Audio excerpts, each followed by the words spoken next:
landfall somewhere along the Carolina coast Thursday night into early Friday. It's still very important, we've been mentioning, to remember not to focus on the projected landfall location of Florence.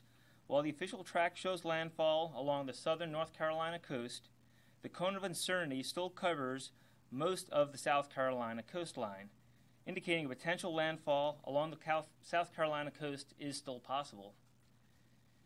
There's some concern that residents in evacuation zones will see the track and think the storm will not pose a threat, but it's important to remember that the impacts of this hurricane will extend far beyond where it makes landfall. Hurricane force winds, storm surge inundation, again, are all possible in the watch area. In addition, as Florence nears the coast, it will slow its forward speed, like producing significant rainfall and flooding north and east of its track. So overall, it's better to get prepared now and get to a safe location if you're in an evacuation zone than risk being directly impacted by a landfalling major hurricane if Florence does indeed come to the South Carolina coast and make direct landfall here. Thank you, Governor. Thank you, John. We'll answer questions in a minute.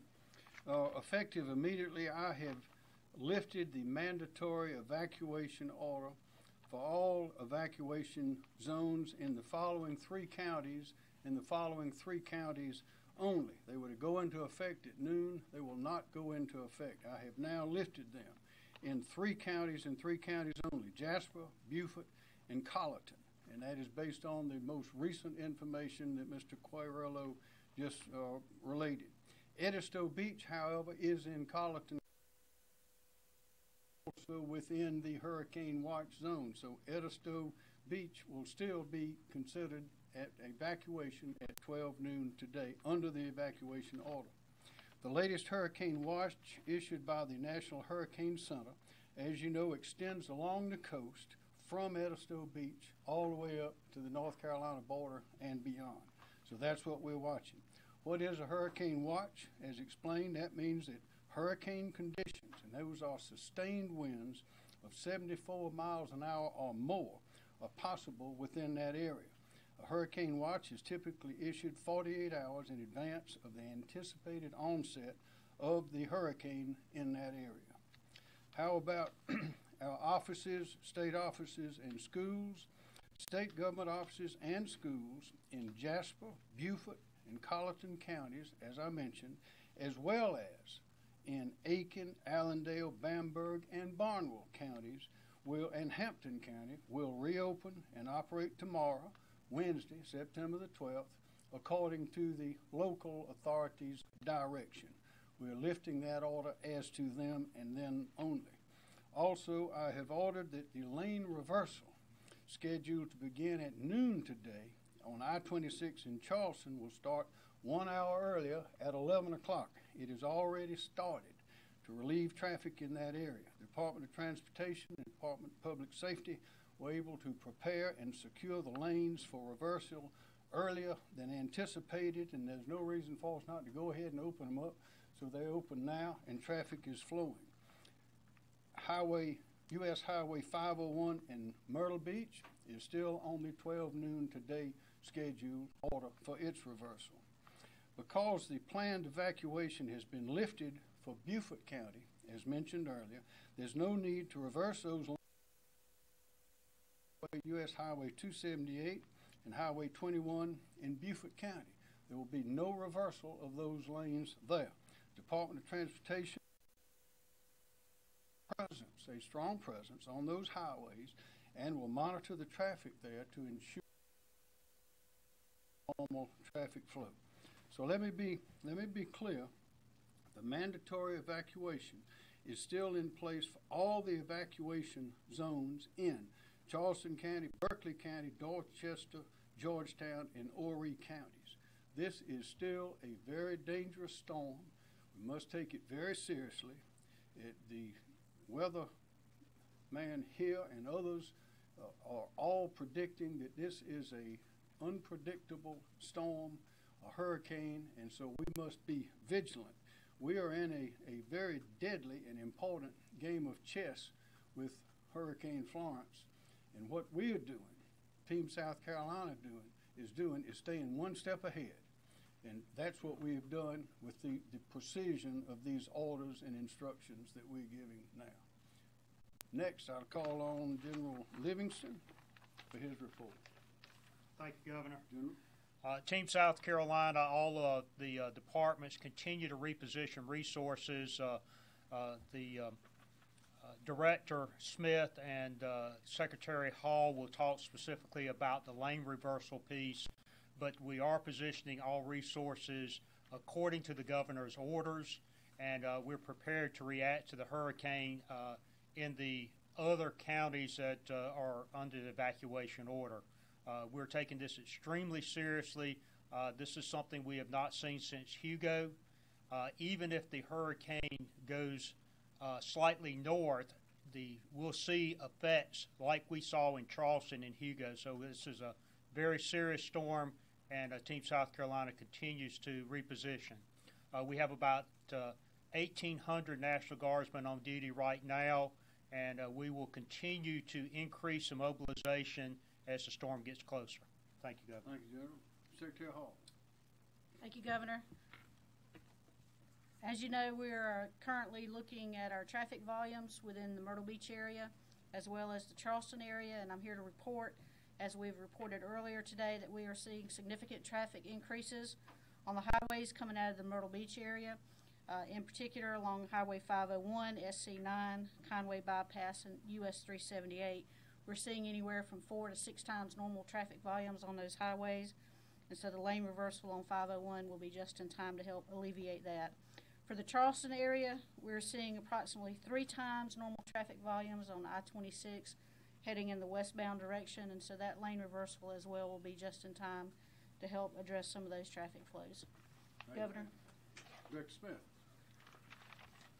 Thank you, Governor. Leroy Smith, Department of Public Safety. As the Governor stated, lane reversal operations on the I-26 corridor are underway. I must state that the flushing process went very smoothly this morning.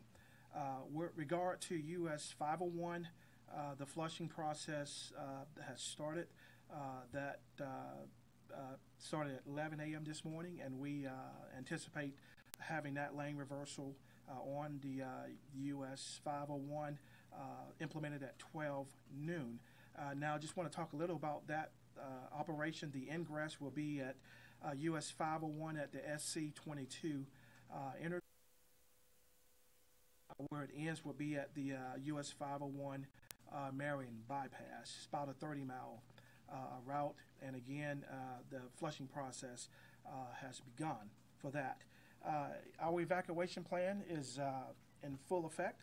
That means that all of our resources dedicated to this endeavor are in position, whether it's a local evacuation routes, the traffic control points, etc.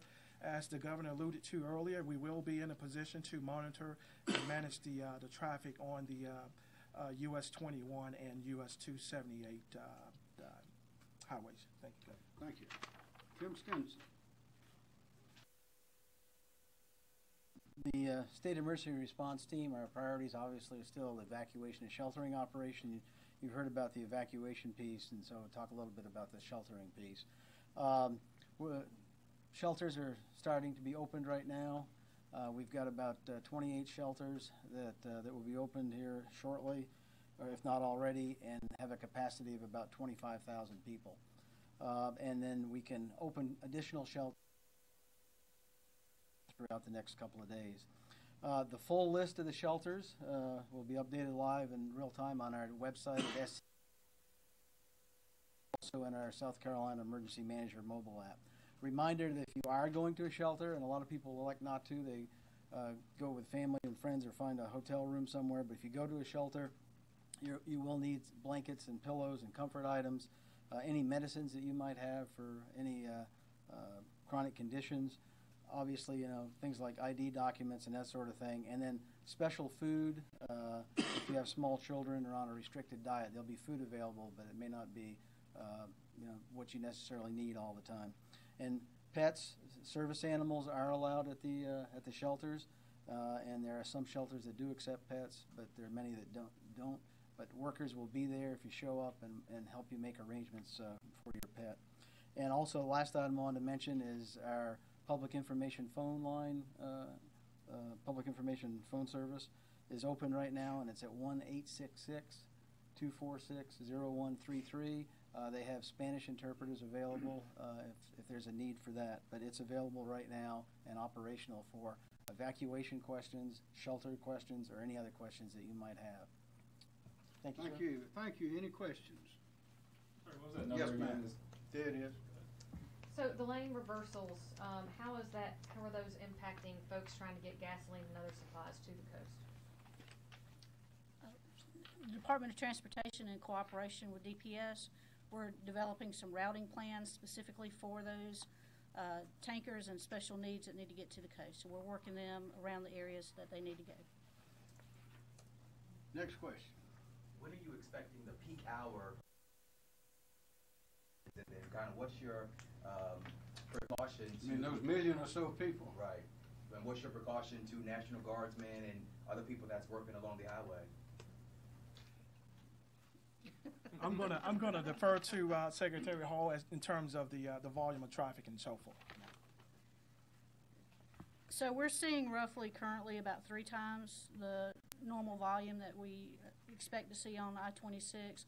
Obviously, with the storm approaching, with the evacuation order going into effect, we're expecting to see some additional increases in that. I don't have a specific time exactly when we expect to see those peak numbers, but we are monitoring those every hour and trying to make adjustments as needed with patrol to make sure we have things moving smoothly up and down the highways to get people out of the area of danger.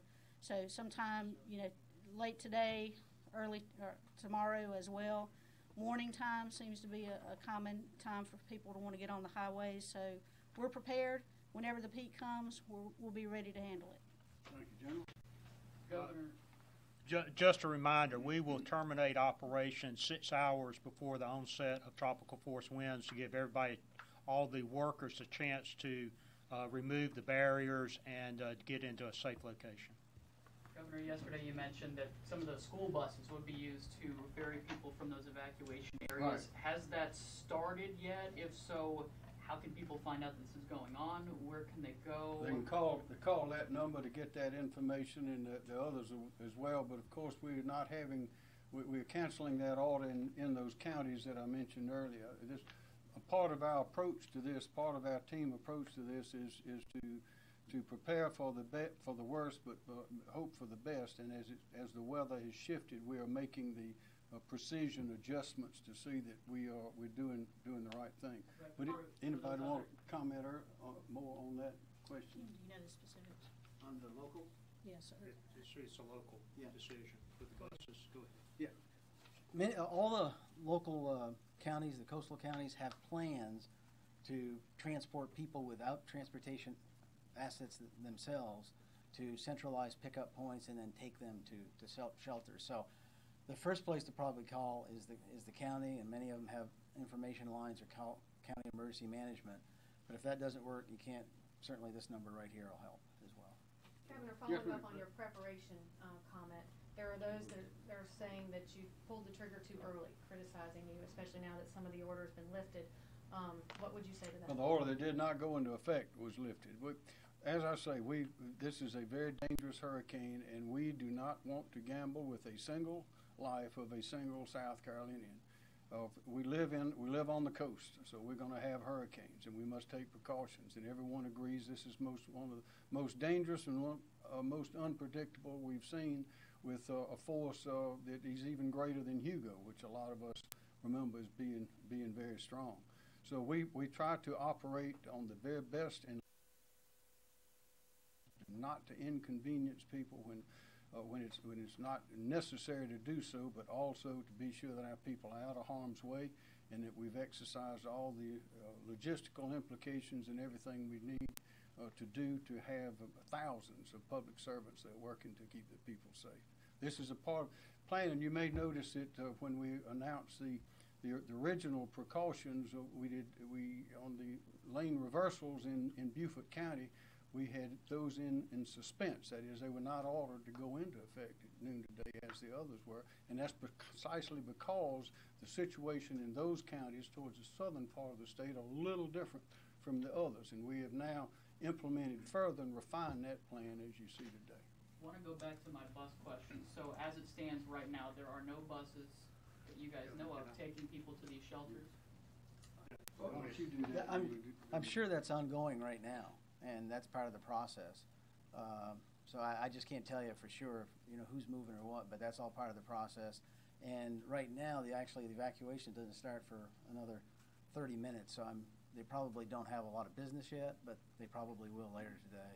Also, someone just asked me, is there a reason that there's not a sign language interpreter out here right now? One was not available. Yeah, exactly, but we'll have one here available 24 hours a day from now on. On the order itself, you've mentioned that it's mandatory. Yes. What does that word mean exactly? That means you must go. But what happens if you don't? Well, to begin with, you might be a victim of the hurricane. Is one thing that might happen if you don't, because this evacuation order is based on the very best information we have from professional sources all over the world, and in the talent in South Carolina and sophistication working on it is second to none anywhere. This is our best estimate of the right thing to do.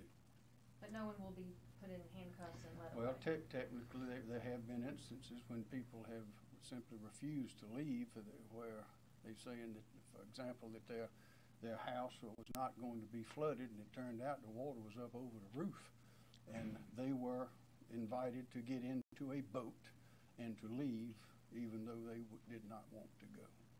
Are you Technically, it is a mandatory order. are you requiring people to sign any paperwork if they refuse to leave and that type of thing? Or? No, sir. Governor, there seemed to be some concern about hotels yesterday. Do we have any idea on the latest figures? Do people need to keep going west past? We do. Dwayne Parrish is here, Parks, Recreation, and Tourism Director. Dwayne. Thank you, Governor. Yes, the best way for those that are in the evacuation zones to check for availability outside the evacuations is to look at online travel agents such as Expedia, Travelocity.com. If there's a particular area they'd like to go, they can certainly look at that. You can also use hotel brand websites, other short-term stay sites such as Airbnb to check for areas outside of the evacuation zones. That's the fastest way to check availability. Can they up the price because of this happening? There are price gouging laws in South Carolina. We're not to say they can't, but it'd be against the law. And once the evacuation order, which is now in effect as of noon today, will take place, price gouging laws are in place now for that to prevent that from happening. What if that does happen? What do they do? We'll follow up afterwards. We'll track that. People can call and report that to this number that you see on the screen here. Call and report a hotel that may be, or gas station, or others that may be gouging, and report that, and we'll follow up after the storm. And eventually, of course, that would, as Dwayne Parrish says, eventually that would get to the Attorney General's office for questions of investigation and prosecution. But it's very difficult to do anything on the spot, so people should not expect anything on the spot. Just as people should not expect to get arrested and made to leave. We have millions of people that will be being evacuated, so we want everybody to use their best judgment, obey the law, and obey the instructions. There are concerns from people that are hourly wage workers working in tourist kind of jobs along the coast. What would you tell them in terms of perhaps losing a week's wages? Well, we live on the coast, and that means we have hurricanes. If we lived in other places, we'd have other things happen that are part of nature. And I think most of us are just happy to live in South Carolina because we think it's the best place to be of all. Any more questions for anyone? Yes. Can I make a comment on that? I wanted to go back to the timeliness of the evacuation. It takes 36 to 48 hours to evacuate the coast. A storm can make a change in 2 to 3 hours that is unpredictable. So, as the governor says, we have to err on the side of caution to make sure that all of our citizens are safe. And one life is not worth an economic advantage somewhere else. So inconvenience is part of a hurricane response, but so is caution. As far as the county and the buses and things are concerned, the state sets the conditions for the counties to be able to evacuate people from the coast. But they'll make those decisions as their individual situations progress.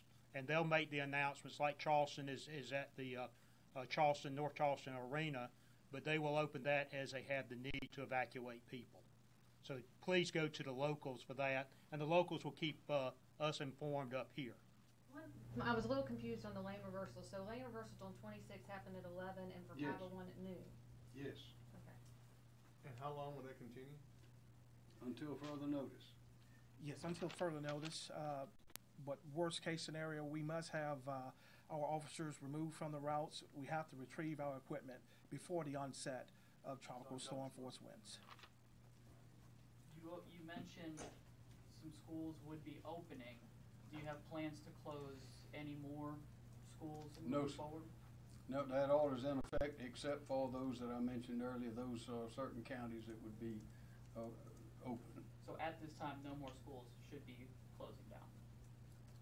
Right. Other than those we mentioned yesterday. All right. Is there a possibility that we could see evacuations lifted later on in other areas? Everything is possible, just like the General Livingston just said. This storm, they're telling us, is very unpredictable. One of the aspects of that is once it gets here, it might stay for a while. It might not leave, which means we're going to have some flooding. We know that for sure. We don't know how high the winds are. We don't know how the surge is. That is, it was predicted earlier it'd be 10 feet above ground level on many parts of the coast. All those things are still changing, probably on a minute-by-minute basis, but we know we're going to have flooding, and if we have changes that need to be acted on, we'll do it immediately, and we will announce those right here. And then lastly, I saw that President Trump approved your emergency order. Can you talk a little bit about what assistance help maybe that's giving the state? That emergency declaration from the president opens the door to federal help, assistance, funds in a variety of ways. And he called yesterday to say he was doing that, and we are very appreciative of the quick response of the administration. Would anyone want to add about the assistance? Right now, the state of South Carolina has been approved for what they call direct federal assistance. And then that would allow us to, through FEMA, procure anything from generators to food to tarps and that sort of thing. But we are not yet approved for our own procurement and get that 75% reimbursement that we normally get. So right now it's somewhat limited, but we expect that as time goes on that we'll be eligible for more programs and as the process continues. What should people in the Midlands and more inland be worried about and preparing for? I mean, stores even in Columbia already have water flying off the shelf. Are those preparations? That's good. That shows that the people are responding to the situation. The situation, again, according to everybody, this is a very dangerous storm. It could even be Category 5 by the time it gets here. It just gets off our coast. People need to be careful. Better be safe than sorry. And it's a good sign when we see preparations being made. Anything to the upstate? They're going to be taking in a lot of people up there where we are as well. I know cars full of families. Encourage anything of them. Is there what? Anything in the upstate. Encourage anything of people in the upstate. They'll be taking in a lot of people as well. Well, they need to be on alert just like everyone else, because it's a dangerous storm, and we don't know how far the winds and the rain will go. As I say, we know we're going to have flooding. Anything else on that? No. Obviously, Spartanburg, the upstate will open their arms and welcome people. Y'all, thank you very much.